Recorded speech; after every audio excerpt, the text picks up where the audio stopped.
El silencio antes de la tormenta. Me llamo Elena Vázquez y hace ya 5 años que terminó aquella guerra que marcó nuestras vidas para siempre. Hoy, desde la tranquilidad de mi pequeña casa en las afueras de Barcelona, puedo contar esta historia. Una historia que cambió el rumbo de una batalla en cuestión de segundos, con un solo disparo que resonó por toda la sierra. Era el amanecer del 15 de octubre. El frío cortaba la piel como cuchillas, y yo llevaba 3 días apostada en aquella posición elevada, observando cada movimiento del enemigo a través de mi mira telescópica.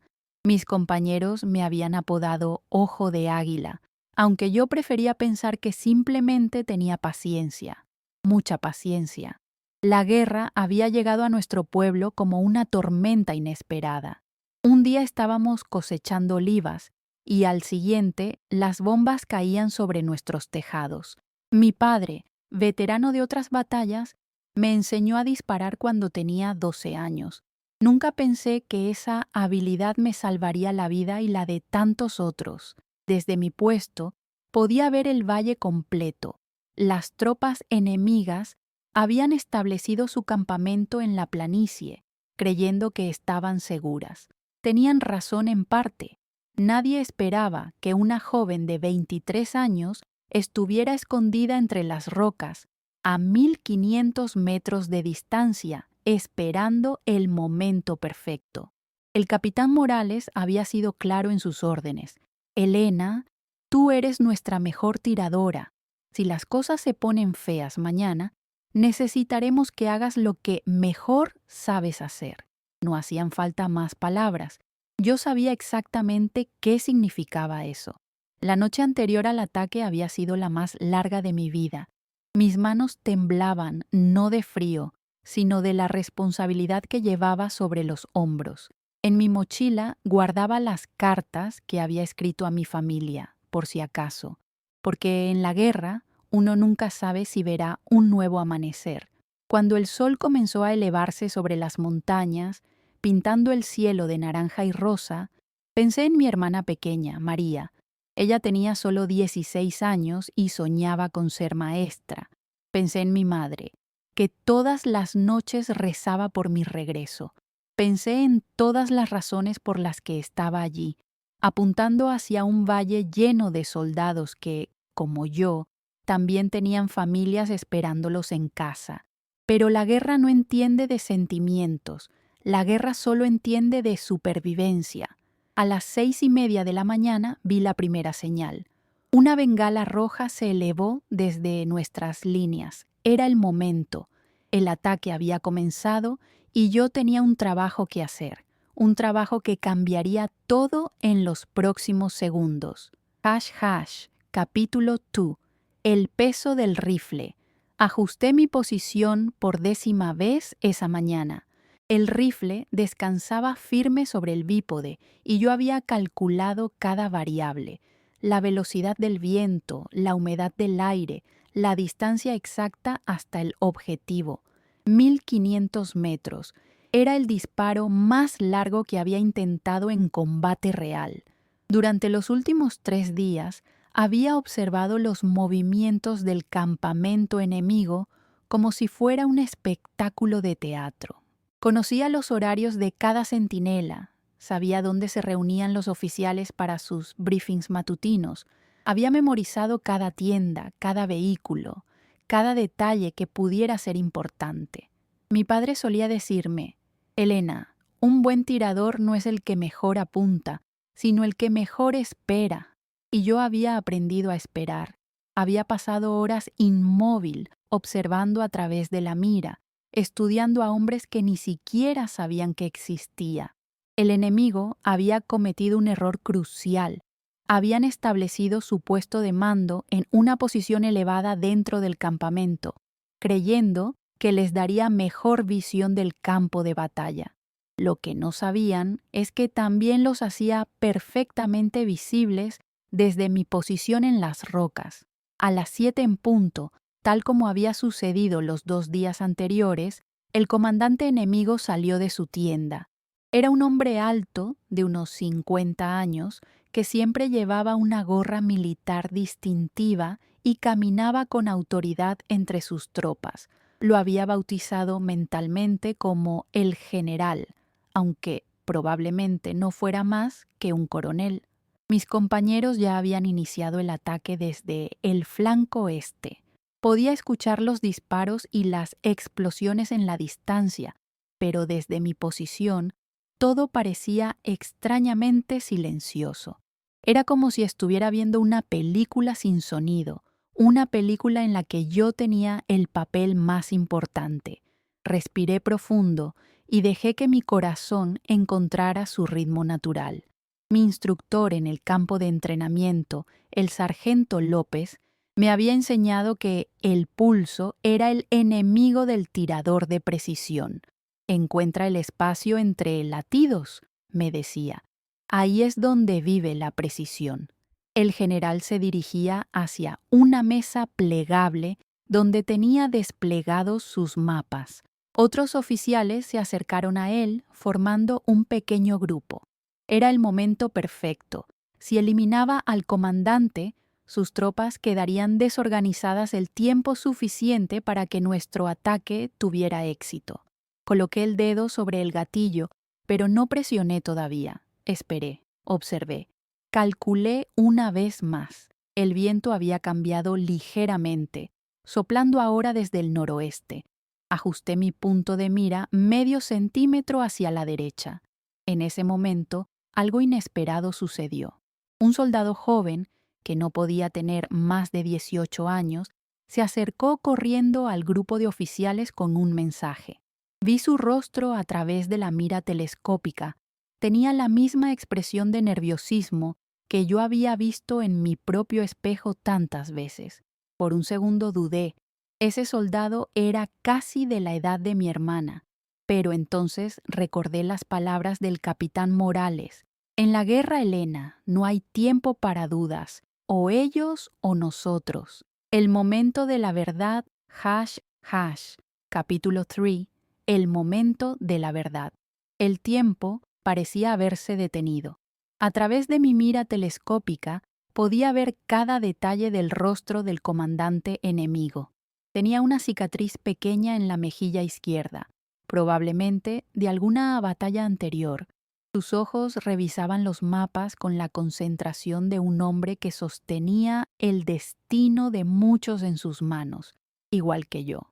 Los sonidos de la batalla se intensificaron. Nuestras tropas estaban avanzando según el plan, pero sabía que necesitaban tiempo. El enemigo era superior en número, y sin su comandante para coordinar la defensa, tendríamos una oportunidad real de victoria. Respiré una vez más, profundo y controlado. Mi dedo encontró la posición exacta en el gatillo. No demasiada presión, no muy poca. Había practicado este movimiento miles de veces hasta que se convirtió en instinto puro. El general levantó la cabeza del mapa y miró hacia el horizonte, exactamente en mi dirección. Por un momento absurdo, pensé que me había visto, aunque sabía que era imposible. Estaba perfectamente camuflada entre las rocas y la distancia era demasiado grande. Entonces, sucedió algo que no había calculado. Una ráfaga de viento más fuerte de lo esperado movió las ramas de un árbol cercano al campamento. La sombra cambió y el general dio un paso hacia la derecha, saliendo parcialmente de mi línea de tiro. Tuve que tomar una decisión en fracciones de segundo. Podía esperar a que volviera a su posición original, arriesgándome a que se moviera de nuevo, o podía ajustar mi puntería y disparar ahora, cuando solo tenía un blanco parcial. Los gritos de mis compañeros llegaban más intensos. La batalla se estaba volviendo desesperada. No había tiempo para esperar. Ajusté mi mira 3 centímetros hacia la derecha, calculando la nueva trayectoria. El general estaba hablando con uno de sus oficiales, gesticulando hacia el frente de batalla. Su torso quedaba expuesto desde mi ángulo. 1, 2, 3, conté mentalmente, siguiendo la técnica que me había enseñado mi instructor. En el espacio entre el segundo y tercer latido de mi corazón, presioné el gatillo. El disparo rompió el silencio de mi posición como un trueno. El retroceso del rifle me golpeó el hombro con la fuerza familiar que había sentido cientos de veces en entrenamientos, pero nunca con estas consecuencias. Durante el segundo que tardó la bala en recorrer los 1500 metros hasta su objetivo, el mundo entero pareció contener la respiración. Yo mantuve la vista pegada a la mira, siguiendo la trayectoria invisible de mi disparo. El impacto fue exacto. El general se desplomó instantáneamente y el caos se apoderó del campamento enemigo. Los oficiales corrieron hacia él, los soldados gritaban órdenes contradictorias y en cuestión de minutos la formación ordenada se convirtió en confusión total. Nuestras tropas aprovecharon el momento. Avanzaron rápidamente tomando posiciones que habrían sido imposibles de capturar con el comandante enemigo coordinando la defensa. Pero yo seguía allí, inmóvil, mirando a través de la mira telescópica. Había cambiado el curso de la batalla con un solo disparo, pero el peso de lo que había hecho comenzaba a asentarse en mi pecho como una piedra fría. ##. Capítulo FUR. El eco del silencio.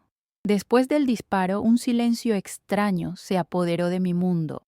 Sé que suena contradictorio, porque a mi alrededor la batalla rugía con más intensidad que nunca, pero yo me encontré en una burbuja de quietud absoluta. Era como si mi mente necesitara procesar lo que acababa de suceder antes de permitir que la realidad volviera a entrar. Permanecí en posición otros 10 minutos, observando cómo el caos se extendía por el campamento enemigo. Sin su comandante, los soldados corrían de un lado a otro sin dirección clara. Algunos intentaban reorganizar la defensa, otros atendían a su general caído, y muchos simplemente parecían perdidos. Nuestras tropas aprovecharon cada segundo de esa confusión. Vi a mis compañeros avanzar por terreno que minutos antes habría sido imposible de tomar. El capitán Morales había tenido razón. Ese disparo había cambiado todo. Finalmente recibí la orden de repliegue a través del radio. Ojo de águila, misión cumplida. Regresa a la base. La voz del operador sonaba diferente, como si también él supiera que algo importante había sucedido. Desmonté mi rifle con movimientos automáticos, guardé cada pieza en su lugar correspondiente en mi mochila. Mis manos no temblaban, lo cual me sorprendió. Había esperado algún tipo de reacción física, pero mi cuerpo parecía funcionar en piloto automático. El descenso por la montaña me tomó 2 horas. Durante todo el camino, mantuve la disciplina táctica, verificando constantemente mis alrededores, moviéndome de cobertura en cobertura, aunque sabía que el enemigo tenía problemas mucho más urgentes que buscar a un francotirador solitario. Cuando llegué a nuestra base temporal, encontré un ambiente completamente diferente al que había dejado 3 días antes. Mis compañeros me recibieron con una mezcla de respeto y algo que no supe interpretar inmediatamente. Algunos me palmotearon la espalda, otros simplemente asintieron en silencio. El capitán Morales me esperaba en su tienda. Era un hombre de pocas palabras, pero cuando me vio entrar, algo cambió en su expresión. «Elena», me dijo, «lo que hiciste hoy salvó muchas vidas de nuestro bando. Quiero que lo sepas». Yo asentí, pero las palabras se me quedaron atascadas en la garganta.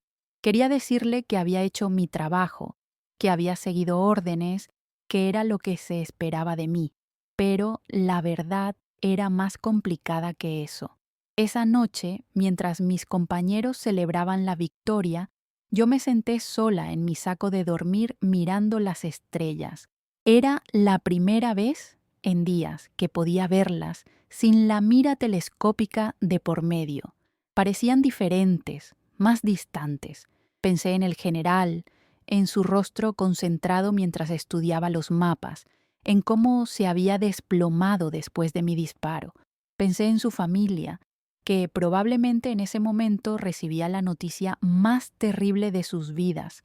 Pensé en el soldado joven que había corrido hacia él con el mensaje, y me pregunté si también habría resultado herido en el caos que siguió. La guerra no te prepara para estos pensamientos.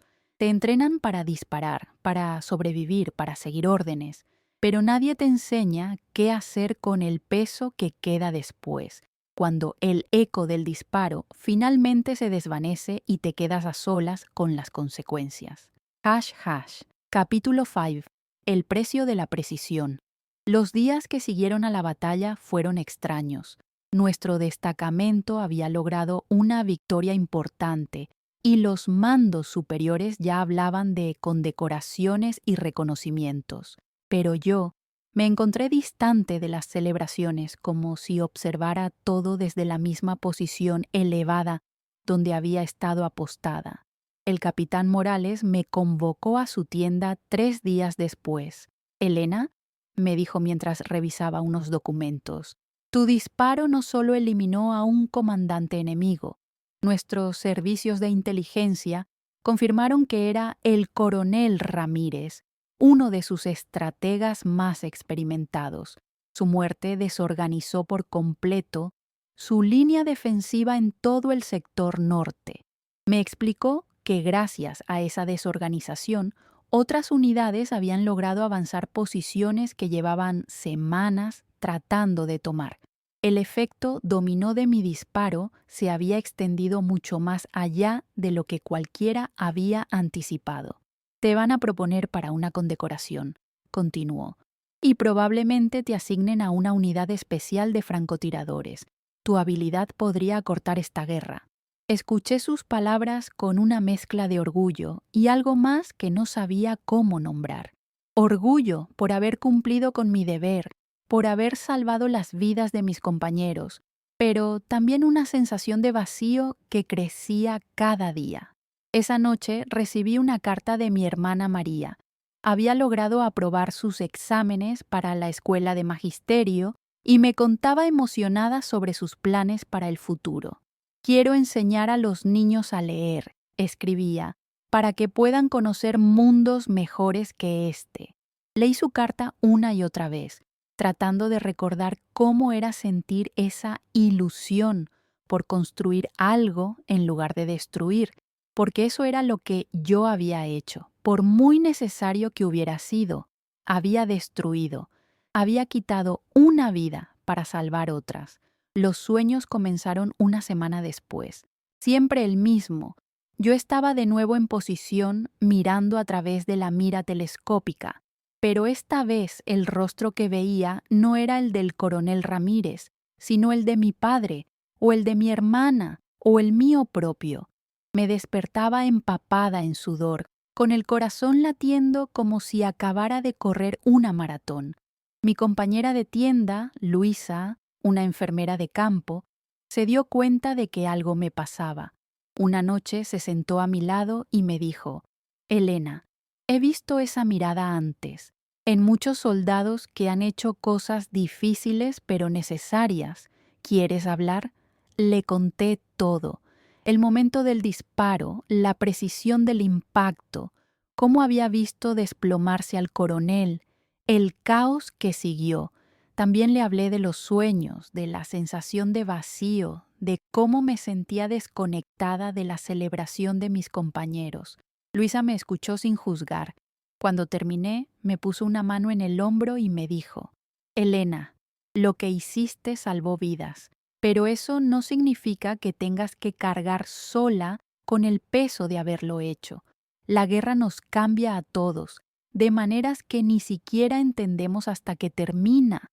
Sus palabras me consolaron, pero no borraron la imagen que se había grabado en mi memoria.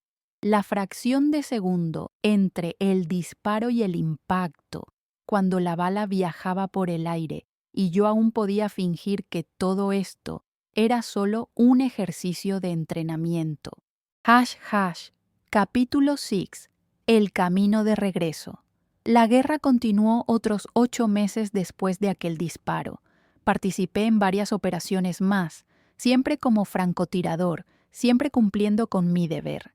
Pero nunca volví a hacer un disparo a esa distancia, ni con esas consecuencias.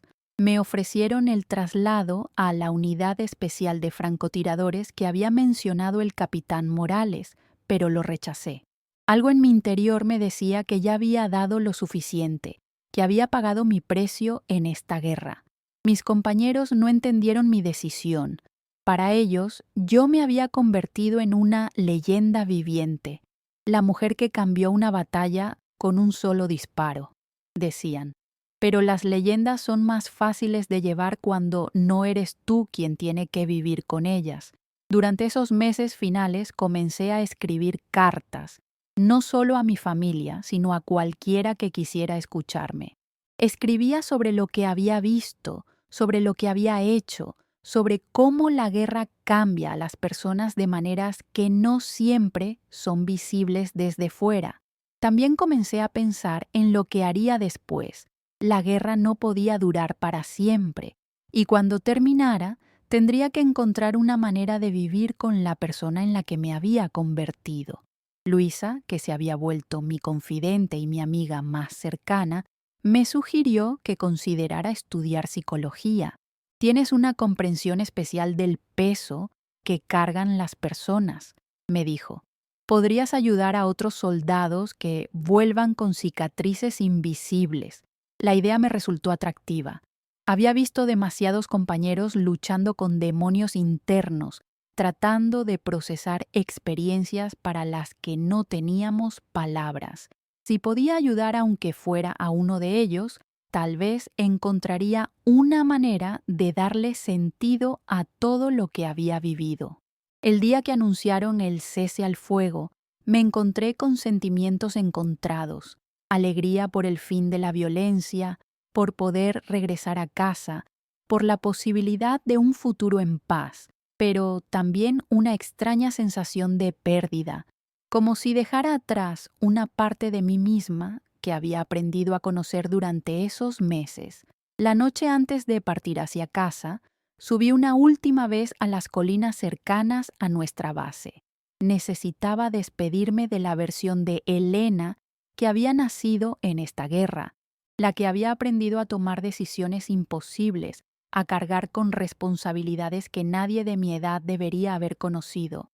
Desde allí arriba, mirando el valle donde habían sucedido tantas cosas, pude finalmente llorar, no solo por el coronel Ramírez, sino por todos nosotros, por los que habían muerto, por los que habíamos sobrevivido, por las personas que habíamos sido antes de que todo esto comenzara y que nunca más volveríamos a ser. Cuando regresé al campamento, sabía que estaba lista para volver a casa, pero también sabía que la guerra siempre vendría conmigo, guardada en algún lugar de mi memoria, junto con la imagen de aquel disparo que cambió todo en cuestión de segundos. Hash, hash. Capítulo 7. El eco que nunca se desvanece. Ahora, 5 años después, mientras narro esta historia desde mi casa en las afueras de Barcelona, puedo decir que he encontrado una cierta paz. Estudié psicología, tal como me había sugerido Luisa, y trabajo ayudando a veteranos de guerra. Mi especialidad, irónicamente, son los francotiradores que regresan con traumas similares al mío. Mi hermana María se convirtió en la maestra que soñaba ser. Enseña en una escuela pequeña del pueblo donde crecimos, y cuando la visito, veo en los ojos de sus alumnos la misma esperanza que ella tenía en sus cartas durante la guerra. Es hermoso ver cómo alguien puede elegir construir cuando el mundo parecía empeñado en destruir. A veces mis pacientes me preguntan si me arrepiento de aquel disparo. Es una pregunta compleja que me ha tomado años aprender a responder. No me arrepiento de haber salvado las vidas de mis compañeros. No me arrepiento de haber cumplido con mi deber cuando mi país me necesitaba, pero sí cargo con el peso de haber quitado una vida, y eso es algo que nunca se desvanece completamente. He aprendido que el heroísmo real no está en la ausencia de dolor, sino en la capacidad de vivir con las consecuencias de nuestras decisiones. El coronel Ramírez tenía una familia, tenía sueños, tenía una historia que se truncó con mi disparo. Honro su memoria reconociendo que no era solo un objetivo militar, sino un ser humano como yo. La guerra me enseñó que a veces no hay decisiones correctas, solo decisiones necesarias, y que después de tomarlas, lo único que podemos hacer es encontrar la manera de vivir con ellas de la forma más digna posible. Hace 2 años recibí una carta inesperada. Era de la viuda del coronel Ramírez. Había conseguido mi dirección a través de contactos militares y escribía para decirme algo sorprendente, que no me culpaba por la muerte de su esposo. Él sabía los riesgos cuando decidió tomar ese comando, decía la carta. Solo quiero que sepa que era un buen hombre y espero que usted también pueda encontrar paz. Esa carta me hizo llorar durante horas, pero también me liberó de una culpa que ni siquiera sabía que estaba cargando. A veces el perdón llega de los lugares más inesperados. Ahora, cuando trabajo con otros francotiradores, les cuento mi historia no para glorificar lo que hicimos, sino para ayudarles a entender que es posible vivir después de tomar decisiones imposibles. Les enseño que la precisión de un disparo es técnica, pero la capacidad de vivir con sus consecuencias es completamente humana. Mi rifle está guardado en un armario, sin balas, sin propósito bélico. A veces lo limpio, no por nostalgia, sino para recordar que las herramientas de guerra pueden transformarse en símbolos de supervivencia. Yo sobreviví no solo a la guerra, sino a la persona que la guerra me obligó a ser. El disparo a 1500 metros, que cambió una batalla en segundos, sigue resonando en mi vida, pero ya no como el eco de la destrucción, sino como el recordatorio de que incluso en los momentos más oscuros podemos elegir cómo seguir adelante. Y esa, al final, puede ser la victoria más importante de todas.